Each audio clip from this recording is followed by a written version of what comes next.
Assalamualaikum warahmatullahi wabarakatuh.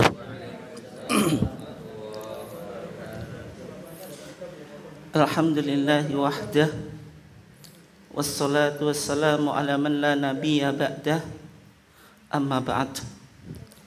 Yang saya hormati Ketua PCM Balen dan seluruh jajarannya, bapak-bapak dan ibu-ibu sekalian, segenap jamaah akhab pagi ketarjian yang dimuliakan Allah. Alhamdulillah, pada pagi yang cerah ini kita masih diizinkan oleh Allah Subhanahu wa taala untuk tetap istiqomah dalam upaya kita tafaqquh fiddin, mendalami agama melalui kajian ketarjian.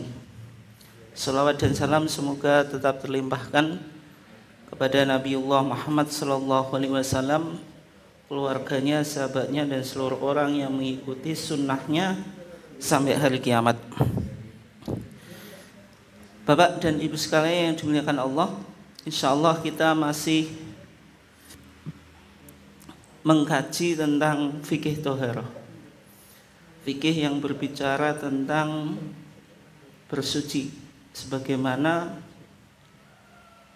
putusan Muktamar Khusus Tarjih ke-24 di Banjarmasin 1935. Di sana diputuskan apa yang kita sebut dengan kitab Toharoh, kitab yang berisi tentang hal-hal yang berkaitan dengan bersuci. Isinya yaitu kaifiatul wudhu, tata cara wudhu. Ini sudah kita kaji ya. Wudhu menurut perspektif Al-Quran dan wudhu menurut perspektif sunnah. Kemudian bagaimana putusan tarjih yang berkaitan dengan apa? Wudhu. Dan insya Allah kita sekarang akan masuk pada Al-Hadas, yaitu hadas. Di HPT kita ketika bicara tentang nawaqidul wudhu, hal-hal yang membatalkan apa? Wudhu. Itu judulnya hadas. Judulnya apa? Hadas. Tapi judul ini kadang-kadang juga memunculkan iskal atau permasalahan. Kenapa? Karena hadas itu kan dua. Hadas kecil dan hadas besar. Sedangkan hadas besar di HPT kita dikasih judul al-ghuslu, mandi. Kalau hadas kecil judulnya hadas, bukan nawaqidul wudhu, bukan pembatal-pembatal apa? Wudhu gitu. Ya, padahal hadas itu kan dua kan, hadas kecil dan hadas besar. Seakan-akan HPT ketika bicara hadas itu ya fokusnya pada hadas kecil, pada hadas apa? Kecil. Apakah judul ini salah? Sebenarnya juga tidak salah ya. Karena ketika kita bicara hadas, itu yang umum kita alami itu hadas kecil atau hadas besar? Hadas kecil. Hadas kecil itu tiap hari. Atau tapi nggak sampai tiap menit ya. tiap hari. Tapi kalau hadas besar itu bisa dihitung, Pak. Malam Jumat, Pak. Malam Jumat apa? Kan dalam seminggu bisa dihitung. Oh gitu. Dalam satu minggu bisa dihitung. Tapi kalau hadas kecil itu sering, apa? Sering apa? Terjadi. Kenapa? Kenapa? Saya tak? Oke, ini kok.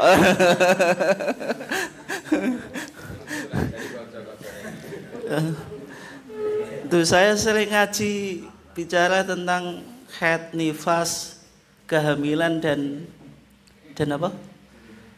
Kehamilan dan melahirkan di rumah sakit tuh, yang mereka pakar-pakarnya. Sebagian juga tanya, loh, kok tahu Ustadz? Kan belum tahu gitu. Oh, cah kene kok.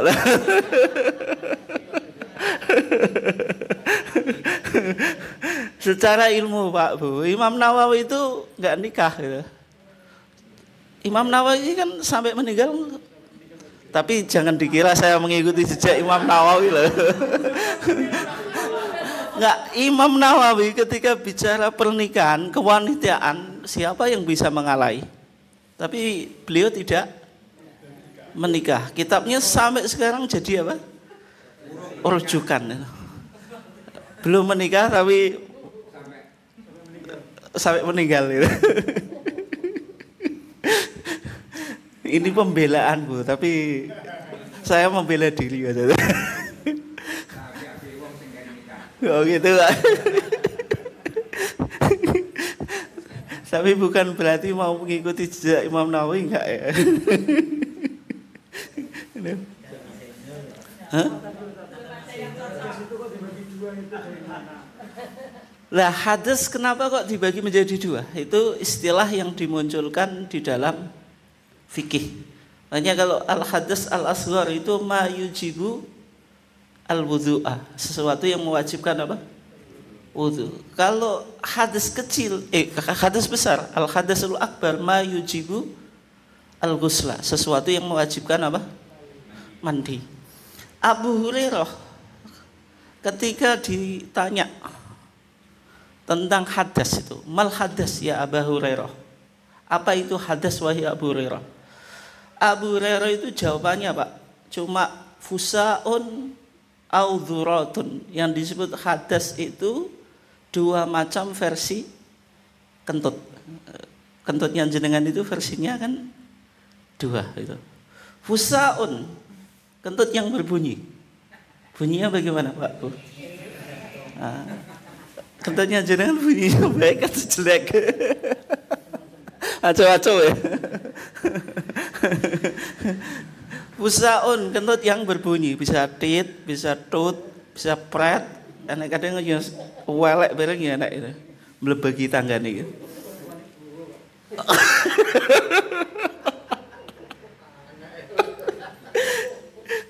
Laki-laki kayak itu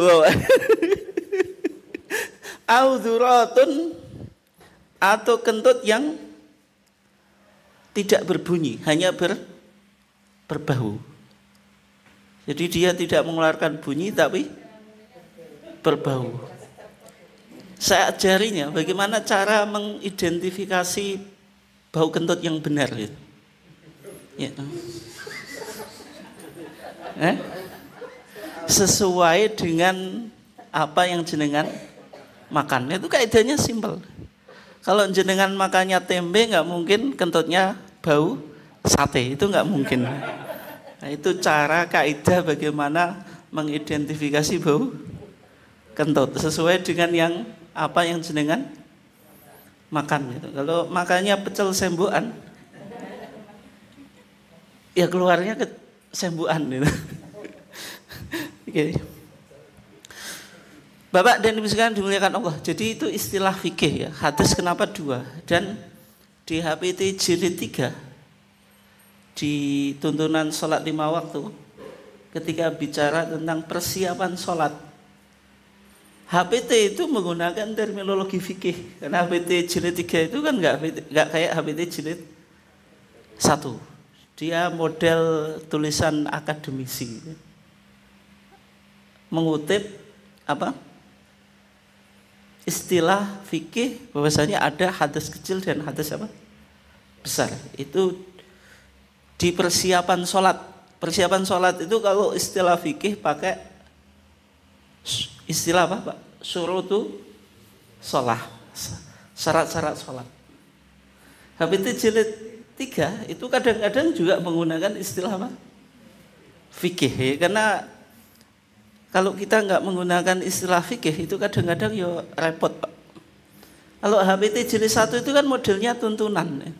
Tata cara sholat ya dari takbir sampai salam. Tanpa dijelaskan mana rukun, mana sunnah. Kalau sholatnya normal, itu nggak ada masalah. Tapi kadang-kadang orang sholat juga nggak normal Pak. Maksudnya Allahu Akbar langsung Al-Fatihah. Lupa doa iftitah. Ketika tidak dijelaskan mana yang rukun, mana yang sunnah, Kan ya repot kita menyikapi. Meninggalkan doa iftitah itu hukumnya wajib sebagai rukun atau sekedar sunnah, kan nggak ada penjelasan tuh. Tapi kalau di fikih jelas gitu. Kalau doa iftitah itu sunnah bukan wajib termasuk rukun sholat, sehingga ketika ditinggalkan baik dengan sengaja maupun tidak sengaja tidak menyebabkan sholat itu batal. Tapi kalau HPT kita, ya karena HPT itu kan sifatnya tuntunan. Tuntunan itu yang penting bisa melakukan ibadah sesuai dengan sunnah atau secara normal. Tapi kadang-kadang muncul permasalahan itu. Oleh sebab itu ngaji HPT itu juga nggak bisa dipisahkan dari kajian fikih yang kadang-kadang kita terpaksa harus menggunakan istilah syarat, rukun dan sunnah. Kalau tidak, kesulitan kita. Gitu. Nah, makanya kalau kita ngaji ya, yang ideal ngaji tarjih itu harus disinkronkan antara HPT sebagai tuntunan dan juga secara keilmuan sesuai dengan ilmu fikih. Oke. Hadas, apa yang disebut dengan hadas? Tapi sebelumnya ya, kenapa Abu Hurairah ketika dijawab hadas, itu yang kita belum bahas. Ketika ditanya mal hadas, apa itu hadas? Hanya fokus tentang masalah kentut. Kenapa Pak Bu?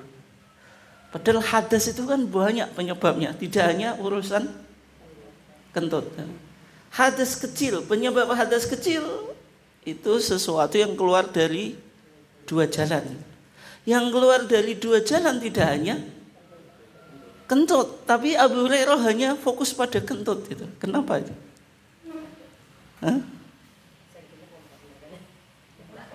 Nah, itu namanya kalau dalam istilah usul fikih tanbihun bil akhaf alal aghlad. Abu Hurairah ingin fokus sesuatu yang paling ringan, yang paling sering terjadi. Kalau kita sholatnya jenengan bisa batal, itu gara-gara kentut. Jarang Pak Bu orang sholat batalnya karena sebab kencing gitu. Sholat kencing bibis. Nah ngono kan wis tuwek kok cek ngompol. Tapi kalau kita sholat kemudian ada serangan kentut gitu, ini serangan melebihi kekuatan serangan fajar gitu, itu kadang-kadang sholat kita kan jadi batal gitu. Makanya Abu Hurairah fokus masalah kentut, karena itu yang umum terjadi. Sebagaimana juga tarjih ketika bicara tentang pembatal wudhu dilarikan kepada hadas. Hadas itu padahal dua gitu. Ada hadas kecil, ada hadas besar. Kenapa kok fokusnya pada hadas kecil? Karena hadas kecil itu yang umum terjadi atau yang sering terjadi. Bisa dipahami ya? Oke. Sekarang apa yang disebut dengan hadas? Hadas itu hadasnya yahdutsu hudusan. Hadis sesuatu yang baru gitu. Berarti kalau jenengan kentut ada sesuatu yang baru gitu. Baru kentut. Kemudian secara istilah yang disebut hadas itu fisik atau non fisik? Non fisik ya. Sehingga hadas itu lebih pada sifat, bukan pada sesuatu yang visible, yang bisa dilihat. Misalnya saya nggak tahu jenengan masih dalam keadaan berwudu suci atau hadas, itu saya nggak tahu. Nggak tahu. Kenapa? Karena nggak kelihatan. Tapi kalau najis atau najasah itu secara umum visible atau enggak? Visible, kelihatan. Misalnya apa Pak? Kotoran apa dulu? Kotoran manusia jelas. Semua ulama sepakat najis. Tapi nek telek pitik najis atau enggak? Teletong sapi najis atau enggak, Pak? Umumnya masyarakat bilang najis karena mengikuti mazhab Syafi'i. Tapi kalau yang jenengan peternak gitu, punya ayam, punya sapi, mau diikut pendapat mazhab Syafi'i ya berat gitu. Tiap hari saya bergaul dengan apa? Ternak saya kok dihukumi apa? Najis gitu. Sehingga memunculkan dua pandangan gitu. Kalau mazhab Syafi'i yang umum dipahami di masyarakat, sebagaimana yang umum dipahami di masyarakat, itu telek pitik ya najis. Saya yang agak bingung itu Pak Bu, jenengan pernah diajar kayak gitu atau enggak? Ini ya, dulu di musola itu kan enggak ada, ya maksudnya enggak ada pagar Pak gitu. Tilik pitik itu kan masuk tuh ya. Kita dulu waktu kecil itu habis wudu ngideki telek pitik, sama kiainya itu suruh wudu lagi. Jangan mengalami kayak gitu atau enggak? Itu betul atau enggak kira-kira?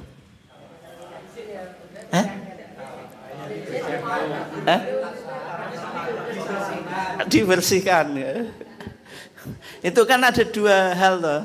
Yang pertama menginjak najis. Berarti kalau najis pendapatnya apa? Mazhab Syafi'i enggak apa-apa punya pendapat semacam itu. Yang kedua menginjak najis itu membatalkan wudu. Makanya penting kita kaji nanti. Di antara pembatal wudu ada atau tidak? Menginjak najis membatalkan wudu, tidak. Meskipun perintah itu betul, namanya orang sholat harus suci dari najis di tiga hal ya. Apa Pak Bu? Badan, pakaian, tempat. Kalau di Sulam Taufik tambah satu, mahmul. Mahmul itu sesuatu yang dibawa. Misalnya dengan bawa HP, HP-nya harus suci. Di Fathul Mu'in itu ada pembahasan yang menarik Pak. Kalau orang sholat bajunya itu kena benang gitu, benangnya jauh gitu, kayak layangan. Ya. Di ujungnya atau di apa? Ya, itu ternyata ada najis. Sholatnya bagaimana?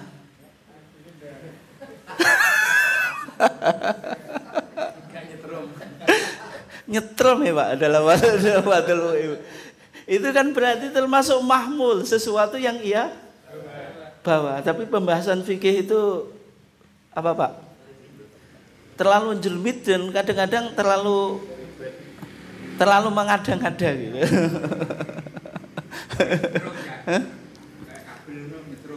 Iya kan, karena itu mahmul, sesuatu yang dibawa gitu.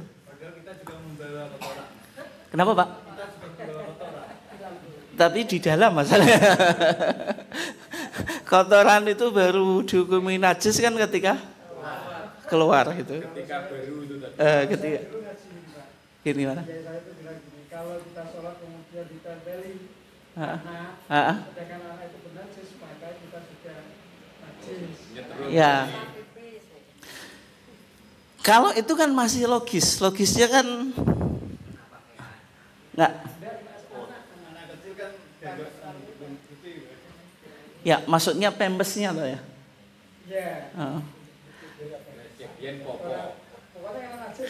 Ya, kalau itu saya belum menemukan jawaban yang pasti. Soalnya Nabi itu,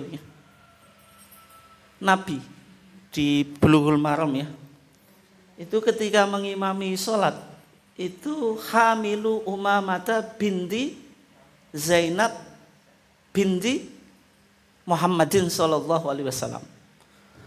Nabi itu ketika sholat itu menggendong Umamah. Umamah itu anaknya Zainab itu. Ketika Nabi sujud, wa idza sajadah wadu'aha. Ketika Nabi sujud, Umamah itu selehkan. Wa idza qama hamalaha, kalau dia berdiri ia gendong. Wa fi riwayati Muslim kana ya ummu an-nasa fil masjid. Di dalam riwayat Imam Muslim, Nabi itu sedang mengimami sahabat di masjid. Yang saya belum mendapatkan jawaban, Pak. Umamah ketika itu, bayi ketika itu sudah muncul pampers, yang jelas pampers model sekarang nggak ada, Bu ya. Tapi kan bisa jadi dari kain itu. Atau kondisinya bersih gitu loh. Ya tidak ada pampers, nanti kalau pipis ya diganti. Itu yang saya nggak mendapatkan jawaban. Maksudnya belum mendapatkan jawabannya. Bisa jadi umamah itu ada kayak semacam pampers, bisa jadi tidak. Ya kayak misalnya pembalut wanita. Yang dulu wanita haid itu yang jelas ya ada pembalutnya, tapi pembalutnya tentu tidak sesanggih sekarang kan itu. Yang mana pembalutnya itu masih bisa netes, mohon maaf ya. Bisa tembus. Kalau sekarang kan relatif safety ya, aman gitu. Nah, yang di situ saya belum mendapatkan jawaban. Misalnya bayi yang itu Pak, yang bawa pampers itu, ketika digendong, ketika kita sholat, najis atau enggak itu? Yang jelas kan pampers dia tidak kena baju kita, kena atau enggak?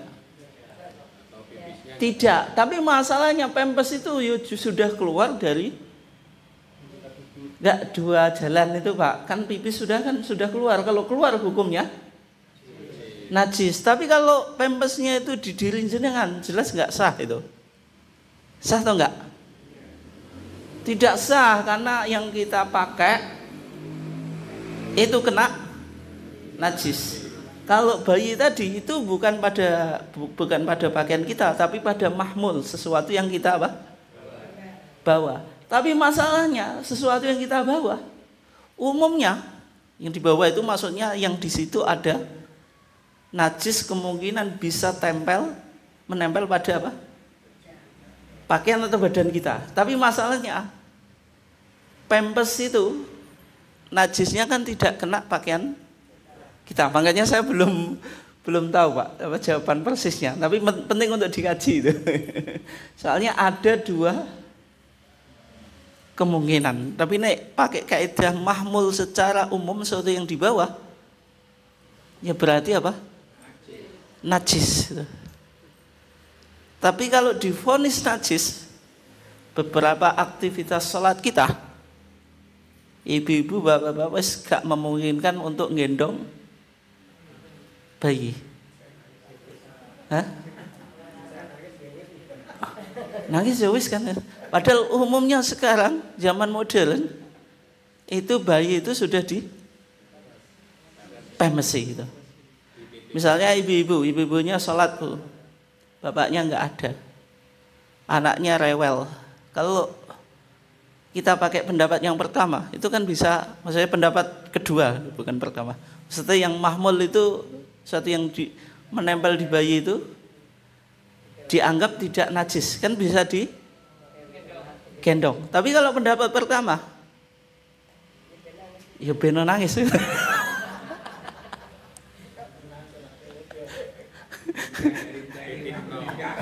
Itu. Tapi penting untuk kita kaji ya. Saya belum menemukan Pak, bagaimana fatwa tarjih bicara tentang itu.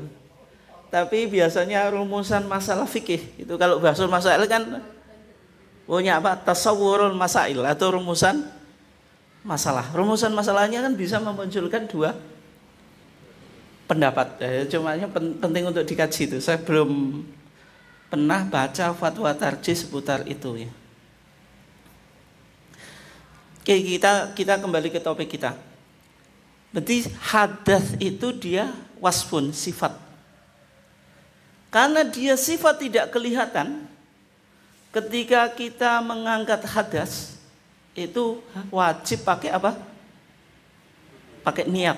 Beda dengan najis. Kalau jenengan menghilangkan najis itu perlu niat atau enggak, Pak Bu? Enggak, nawa itu ngilangin najis enak ya? Hah? Enggak ada. Tapi kalau nawa itu ngilangi hadas ada. Niat wudu nawaitul wudu'a li raf'il hadasil asghari fardhan lillahi ta'ala. Niat tayamum. Nawa itu tayamuma wis mendek. Hah? Oh, apalagi jenengan yang Muhammadiyah, yang NU saja belum tentu hafal kok. Alasannya kenapa? Tayamum itu jarang-jarang gitu. Kadang-kadang di masyarakat itu karena disibukkan dengan lafadz tayamum, lafadz niatnya. Ketika musafir mau jamak dan qashar itu enggak berani. Kenapa? Enggak ro niate. Enggak tahu niatnya, kiainya ya bingung kok, jarang-jarang ya. Tapi barokahnya jenengan yang Muhammadiyah itu. Wis kan enggak disibukkan dengan enggak roh niatnya tetap jamak dan qashar. Itu enaknya jadi orang Muhammadiyah kan di situ. Ya maksudnya kita niat itu tidak ada redaksi tertentu, yang penting kita mengekspresikan apa yang ada di dalam hati itu sudah disebut niat itu. Kalau di fikih Syafi'i kan berat nawait, misalnya kita mau sholat duhur nanti, usolli fardhu duhri arba'a raka'atin mustaqbilal kiblati adaan imaman atau makmuman lillahi ta'ala. Yang wajib dan yang sunnah mana Pak dari rangkaian niat ini? Mayoritas masyarakat pasti nggak bisa jawab itu. Hah? Yang wajib itu hanya usolli fardhu zuhri. Usolli itu dia ta'yinul qasdi, menentukan maksud hati itu loh, kan usolli. Kemudian fardhu itu menyebut kalau sholatnya ini wajib. Duhri itu menjelaskan jenis sholatnya. Itu yang wajib. Lanjutannya itu sunnah. Padahal kalau orang Muhammadiyah ketika ditanya niat itu apa? Niat itu ya lillahi ta'ala, mungkrono Allah ta'ala bloko. Tapi kalau dalam mazhab Syafi'i lillahi ta'ala itu sunnah, bukan wajib. Lah kok sunnah? Ibadah nek gak kanggo Gusti Allah pi kanggo sapa kan? Ya kan namanya ibadah kan pasti lillahi ta'ala. Kalau bukan lillahi ta'ala syirik gitu. Sehingga lillahi ta'ala dihukumi sunnah. Tapi kalau umumnya kita lillahi ta'ala wajib. Oke. Kembali ke tadi. Berarti kalau hadas karena dia enggak kelihatan itu wajib niat. Tapi kalau jenengan menghilangkan najis tidak wajib niat. Tidak wajib maksudnya tidak perlu niat. Misalnya kena kecipratan pipis, ketika menghilangkan kan cukup diidentifikasi 3 sifatnya, bau, rasa, warna, tanpa ada ucapan niat apa tertentu. Jelas atau enggak? Jelas ya? Oke, baru bahasa hadas saja sudah cukup lama ya. Kita baca bagaimana putusan tarjih yang bicara tentang al-hadas atau maksudnya apa tadi? Nawakidul wudu, hal-hal yang membatalkan wudu. Di sini dikatakan wa ba'da an tatawaddu'a, dan setelah engkau berwudu bil kaifiyah al-mutaqaddimah, sebagaimana tata cara yang telah lewat. Maksudnya yang sudah kita apa? Kaji. Fa anta tahirun, maka engkau orang yang suci. Tahir itu lawannya apa? Muhdits, orang yang berhadas, orang yang berhadas. Kalau muhdits itu hadas kecil atau hadas besar? Hadas kecil. Kalau hadas besar itu diistilahkan apa?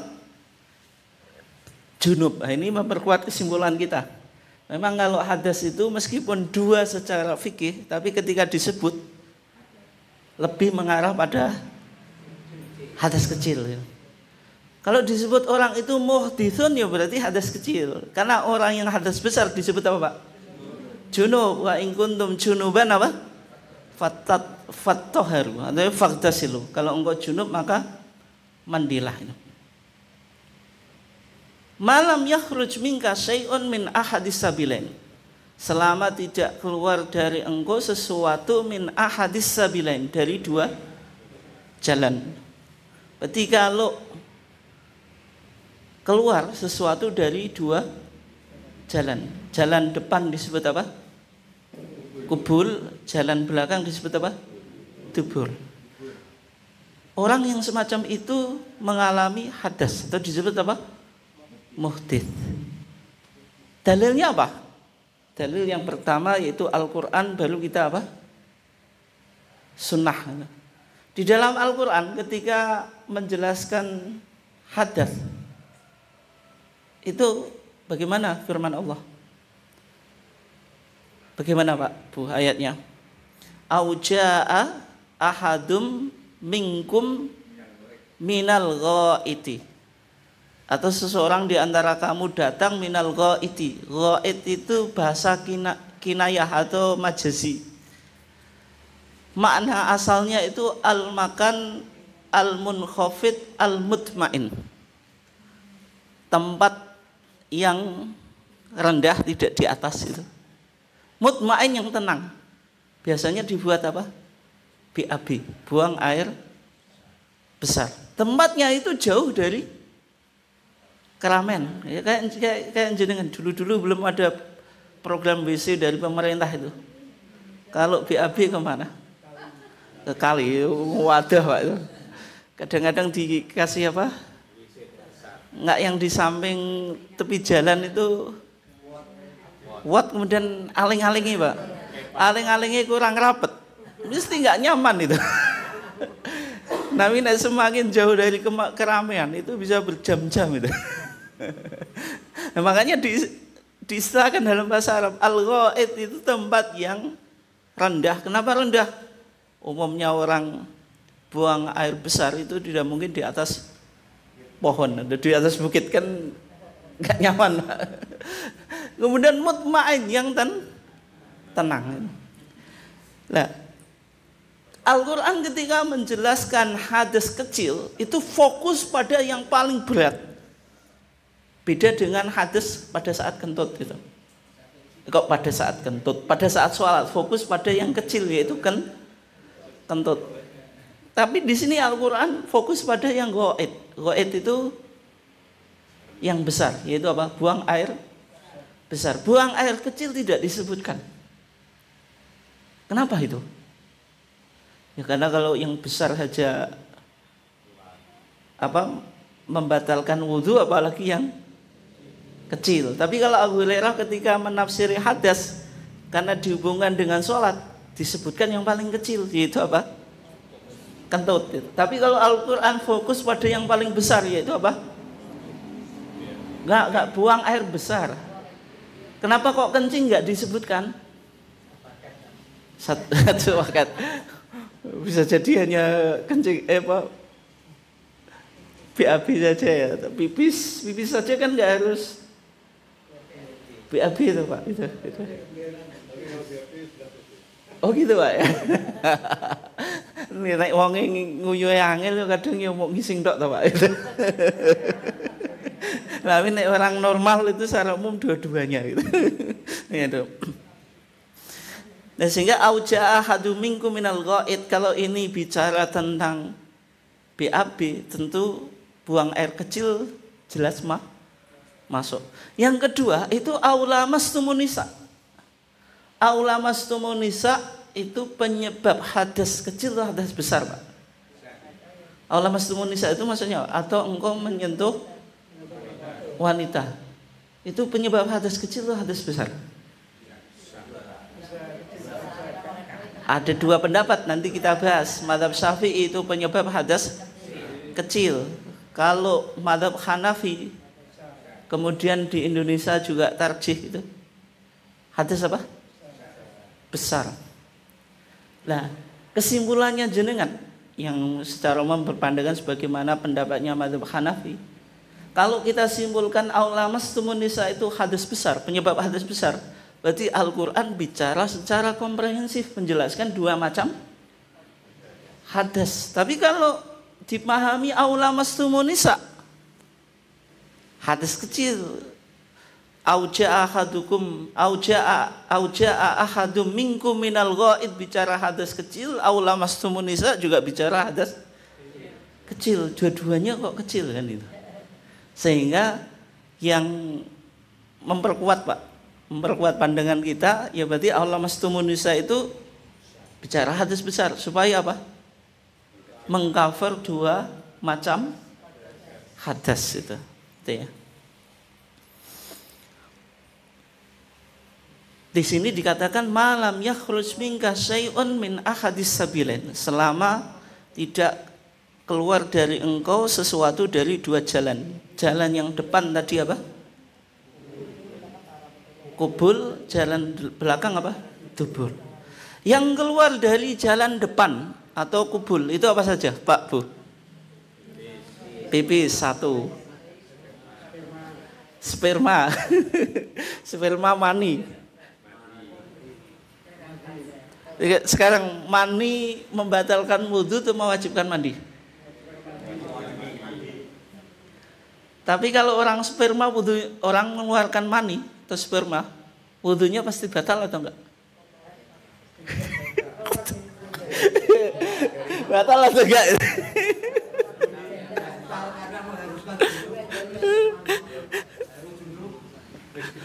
Oh gitu, itu susah juga Pak. Kalau dibilang misalnya, kan mengeluarkan mani itu mewajibkan mandi, tapi membatalkan wudhu atau tidak? Ini penting ini. Hah? Nah, kalau dikatakan tidak membatalkan wudhu, orang yang mengeluarkan mani sholat, karena tadi sebelum mengeluarkan mani dia punya wudhu, gitu. Kemudian maninya keluar. Gitu. Nah, kan maksudnya kan wudhunya masih belum batal. Gitu. Dia mau sholat tetap nggak bisa atau enggak? Tidak bisa. Gitu.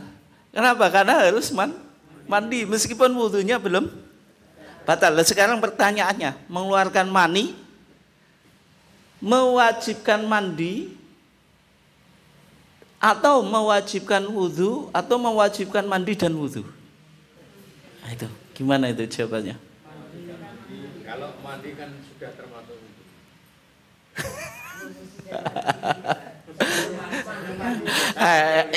Nah itu nanti juga khilaf juga itu. Mandi saja ya.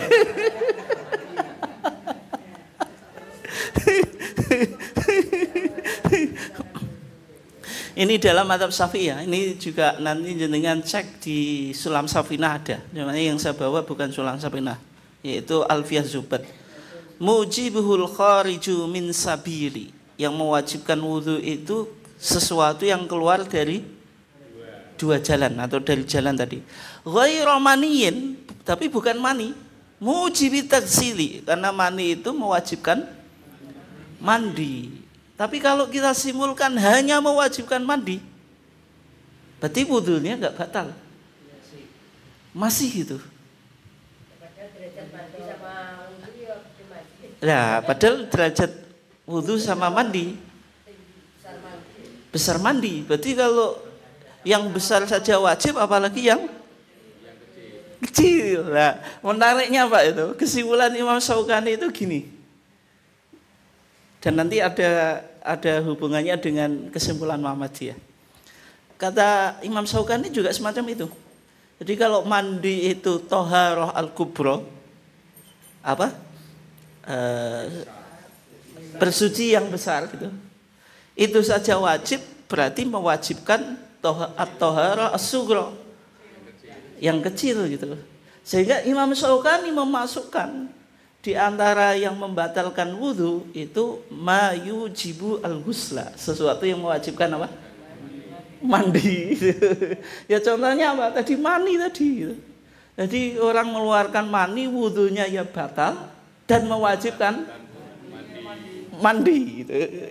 Itu perdebatan fikih semacam itu. Tapi kalau kita orang awam ya nggak usah, pokoknya hadis nggak usah dipikir nemen-nemen itu.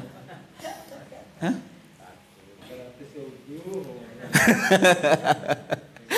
Ya itu Pak, itu paling naik kan itu. Beno dipikir sing ahli-ahli kono gak wis. Nah, tapi kalau dipikir semacam itu, Nah, sehingga kita simpulkan tadi yang keluar dari jalan depan itu kencing, apa Pak? Mani tapi mewajibkan mandi. Kemudian apa? Madhi terus apa Pak?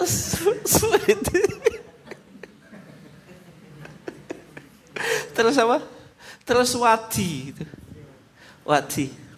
Jadi mani, madhi, wadi gitu. Apa ini bedanya? Ini mohon maaf Pak. Kita ngaji. Mani itu khosoes atau karakteristiknya apa? Yaitu di Alfiyah Zubat dikatakan wa yu'raful mani bil ladzahin khurujihi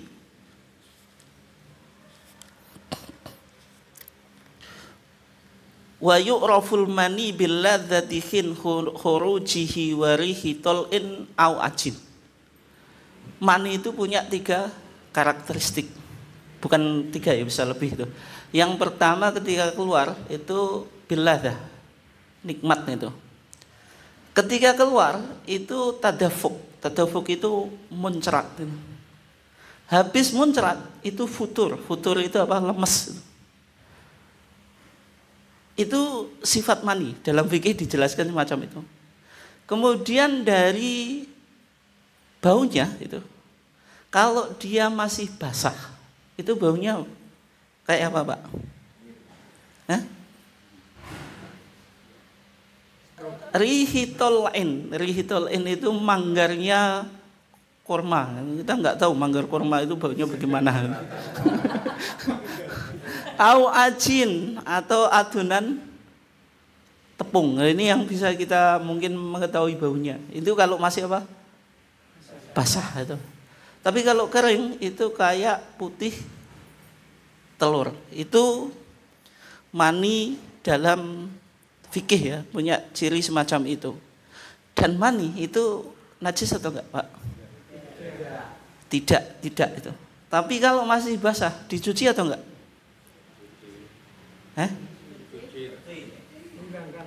Dicuci. Kalau enggak dicuci, roh wong liya digawe kan gitu. Hah? Kenapa? Ya, kalau basah itu tetap dicuci, tapi bukan berarti apa? Najis. Tapi kalau kering itu cukup dihilangkan atau dikerik.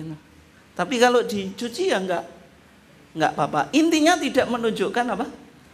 Najis. Sebagaimana yang dilakukan Aisyah itu. Nanti ada hadisnya di Bulughul Maram ya.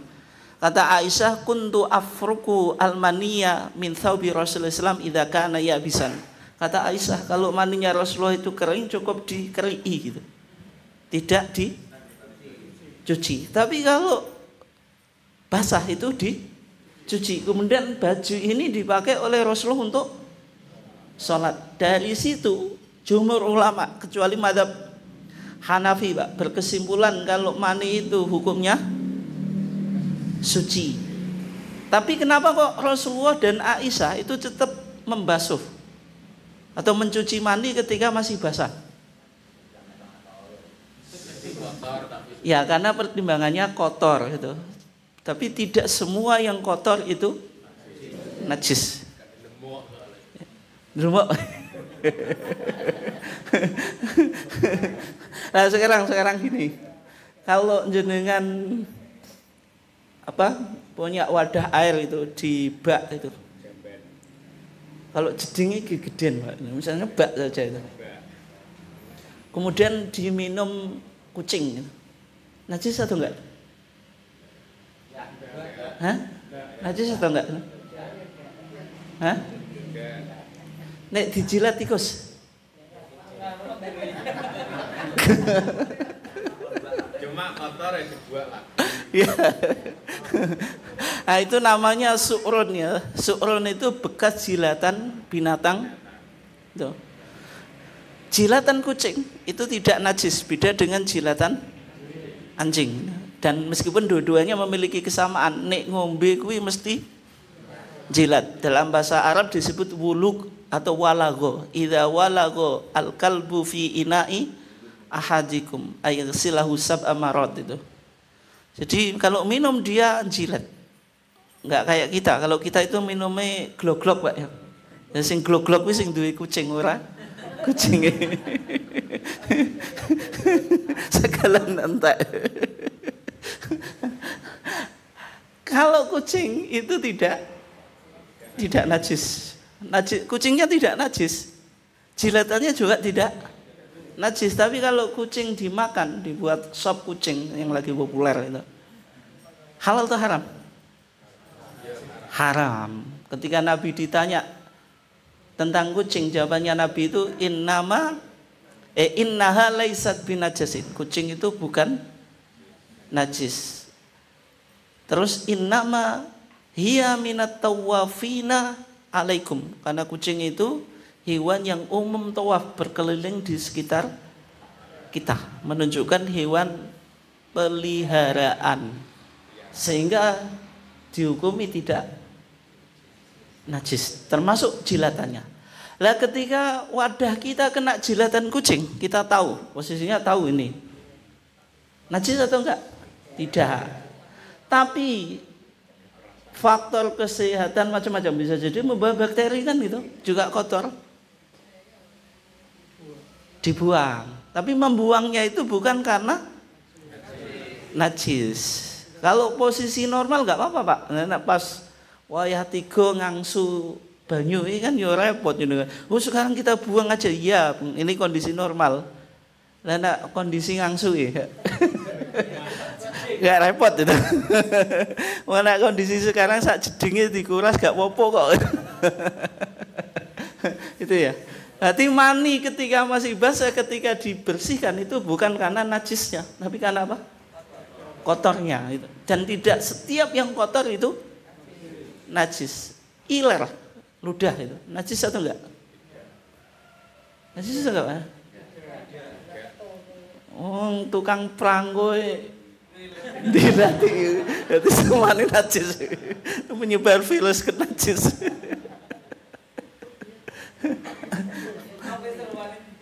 Oh gitu juga.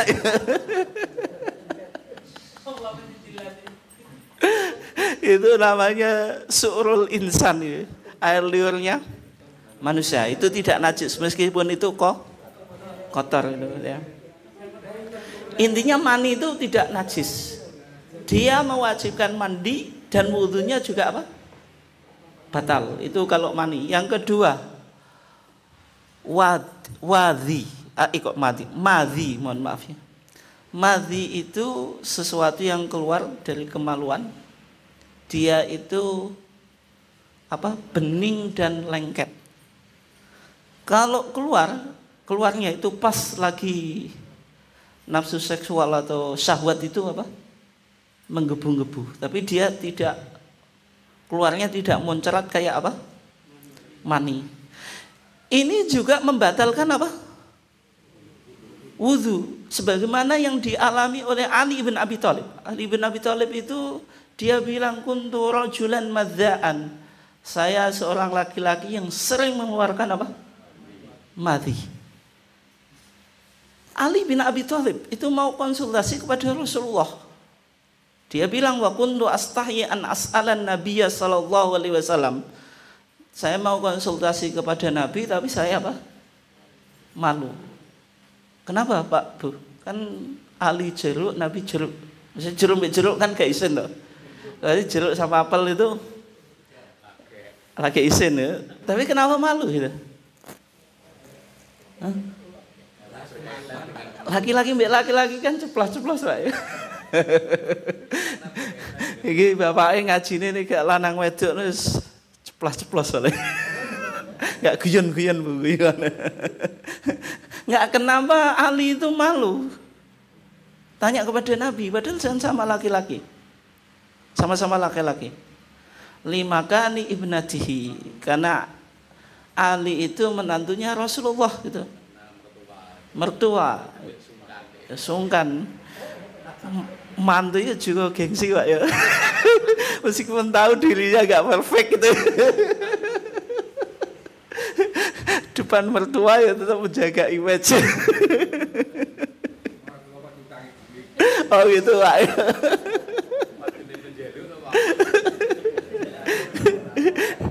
Maksudnya gini Pak, nenek apa? Menantu isin mbek mertua wisa nate ikut Ali ibn Abi Thalib, meskipun nggak sempurna juga jaga Bapak image ya. Nah, karena ini juga ada hubungannya dengan apa? Dengan sesuatu yang tadi ya. Sehingga beliau apa? Malu untuk bertanya. Sehingga Ali bin Abi Thalib memerintahkan Al-Miqdad ibnil Aswad. Fasa'alahu faqal. Kemudian ia yang bertanya kepada Rasulullah, jawabannya Rasulullah, yaghsilu dzakarahu, ia mencuci kemaluannya, wa yatawaddau dan berwudu. Sehingga disimpulkan madhi membatalkan wudu. Yang ketiga ada wadi. Kalau wadi itu warnanya putih kemudian kental itu. Jadi putih kental, tapi nggak usah ditambahin manis kan, susu kental manis kan, di bahaya itu. Pak? Full cream. Nah itu biasanya keluarnya ketika apa? Habis kencing atau ketika mengangkat benda yang cukup apa? Berat. Itu wadi. Dan juga apa? Membatalkan wudu. Membatalkan apa? Wudu. Najis atau tidak? Najis. Termasuk madhi juga najis. Tapi najisnya sebagian ulama Pak memasukkan mukhafafah. Mukhafafah itu cukup dipercikkan. Beda dengan misalnya kencing. Kalau kencing itu jenengan harus betul-betul protektif gitu. Tapi kalau wadi sama madhi itu agak longgar, agak ringan. Itu istinja ya itu. Bisa atau enggak itu? Itu kan berarti masuk apa? Istinja. Meskipun bukan dari kencing atau berak. You know. Kalau tisu kan istinja itu kan tidak harus dengan air, tapi juga boleh dengan batu. Batu yang memiliki tiga sisi itu, tiga sisi. Itulah dulu Ustaz. Gimana? Itulah dulu. Maksudnya? Sekarang kalau dilihat dari sisi bersih, ya. Itu tisu basah terus diulangi dengan tisu yang kering itu lebih bersih. Ya kan maksudnya dulu dipikir semacam itu, tapi batu ini apakah wajib batu atau sesuatu yang fungsinya kayak batu kan pembahasannya kan di situ. Tapi ketika tisu itu tentu tidak dimasukkan air, tapi digiaskan kepada batu itu kan maksudnya itu loh. Nah ke dalam konteks sekarang batu itu ya tisu gitu, tisu. Kalau itu masih rasional Pak. Sebagaimana nanti kalau jenengan masuk pada pembahasan mandi. Mandi itu kan harus cebok dulu. Cebok, habis itu tangannya yang kiri itu diusapkan kepada tanah dulu. Tapi tarjih memahami tidak harus tanah, tapi yakumu maqamaha, sesuatu yang fungsinya kayak tanah. Kalau sekarang yang pakai apa? Sabun dan seterusnya ya itu. Nggak harus dipahami apa? Tanah. Kalau tanah repot, apalagi jenengan yang tempat mandinya itu sudah istimewa itu. Hah? Apa? Kayak hotel cari tanah malah susah.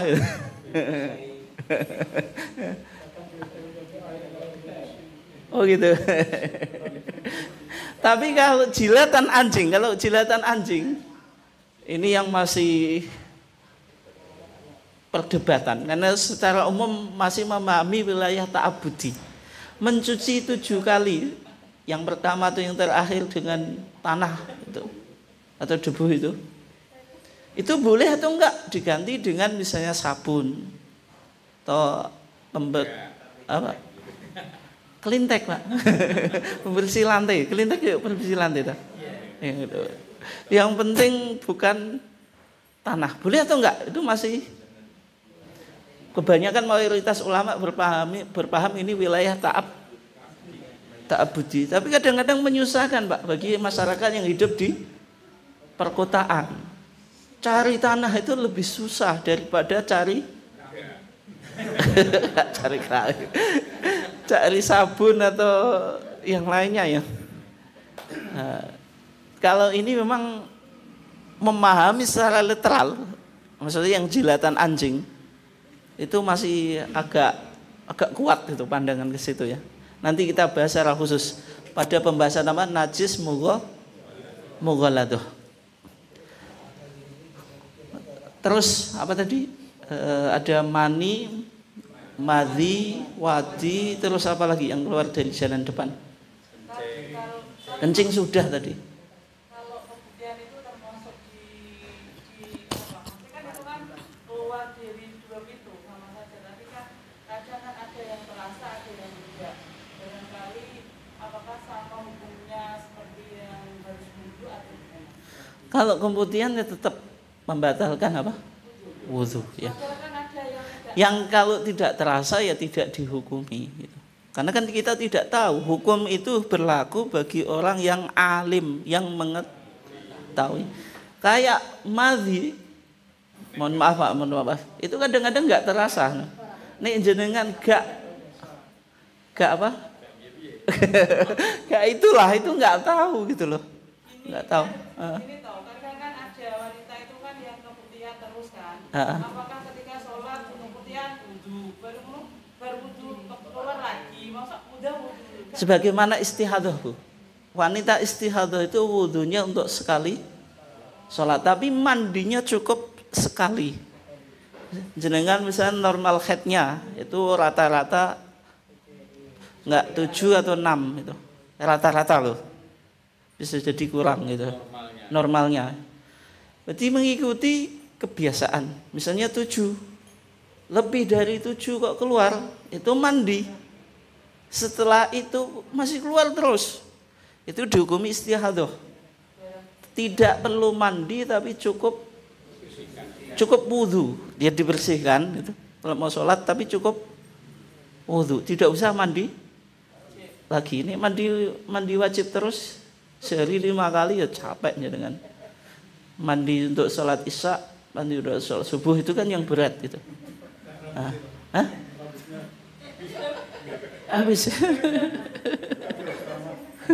Oh gitu, brodol keramas terus Pak. Oh gitu ya. Berarti itu tetap wudhu ya. Kalau tidak tahu ya tidak apa-apa. Karena dia keluar dari jalan depan atau belakang, berarti batalkan wudhu atau enggak? Batal. Kalau misalnya orang kencing batu, tapi umumnya kencing batu kayaknya saya enggak tahu Pak itu.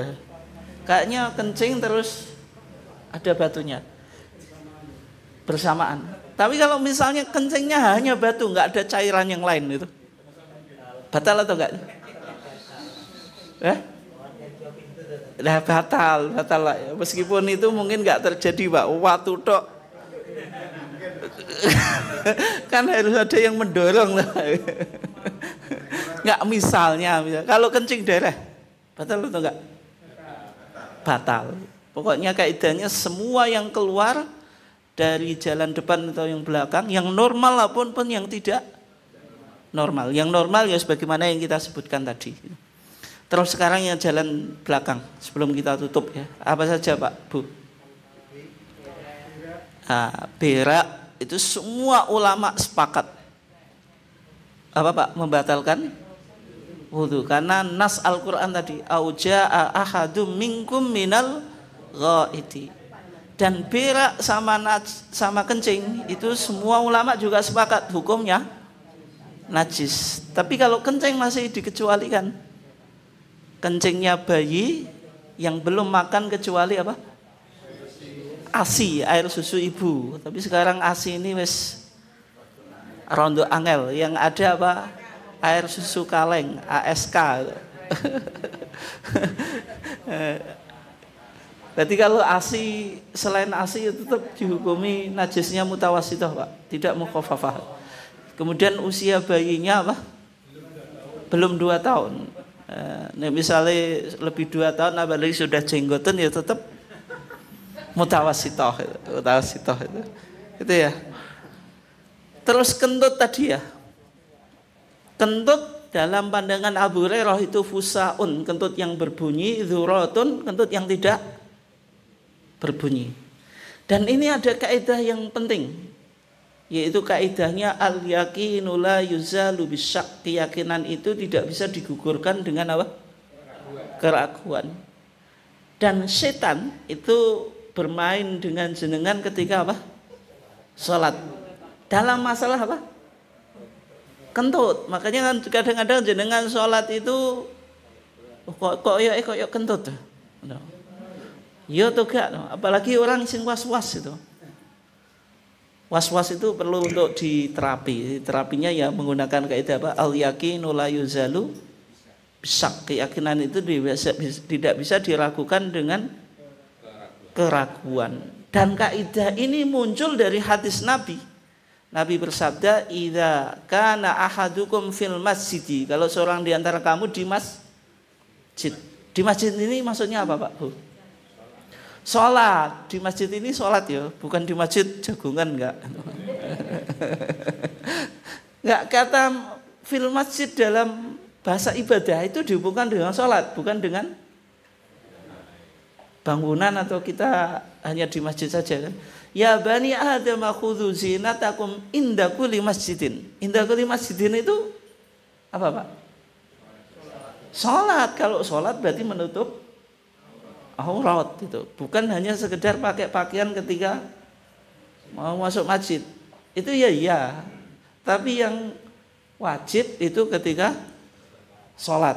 Misalnya yang wajib harus dipenuhi, Pak. Kalau tidak ibadahnya tidak sah. Kalau menutup aurat tidak sholat pun juga wajib. Tapi maksud saya itu ya. Fawajada rihan, dia merasa kayak ada kentut. Baina al-yatahi, antara dua pantatnya atau bokongnya. Kata Nabi pakai kaidah tadi. Al-yaqinu la yuzalu bisyak. Enggak boleh cepat-cepat keluar atau membatalkan sholat. Hatta yasma'a sautan, sampai dia mendapati suara itu. Au yajidarihan, atau mendapatkan bau. Karena kentut tadi ada 2 versi. Yang pertama versi suara gitu. Suaranya bagaimana? Ya tadi macam-macam varian gitu. Ada variasi itu. Enek sing nyenengno tanggane, enek sing gak. Sing gak nyenengno tanggane buanter ya. Nabi penak, Pak. Nabi dua-duanya tetap apa? Membatalkan sholat, membatalkan wudhu. Karena membatalkan sholat juga, Pak. Karena sholat itu batal kan faktus syurut ya. Faktus syartin. Syaratnya apa? Hilang. Yaitu apa? Wudhu atau suci tadi. Dari hadas kecil. Au ya jidarihan, atau menemukan bau. Lah kaidah bau tadi sudah kita jelaskan. Bau itu mengikuti makanan yang jenengan konsumsi. Ini yang paling penting, Bu ya. Bau kentut mengikuti makanan yang jenengan konsumsi. Makanannya tempe terus nggak mungkin kentutnya bau sate itu. Kita tetap ada pertanyaan tentu enggak ini? Baru satu saja ini.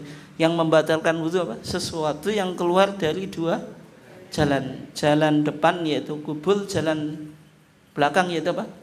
Dubur. Ada atau enggak? Kalau enggak kita cukupkan. Cukupkan ya. Kita tutup. Wassallallahu ala nabiyina Muhammad wa ala alihi wasallam. Wassalamualaikum warahmatullahi wabarakatuh.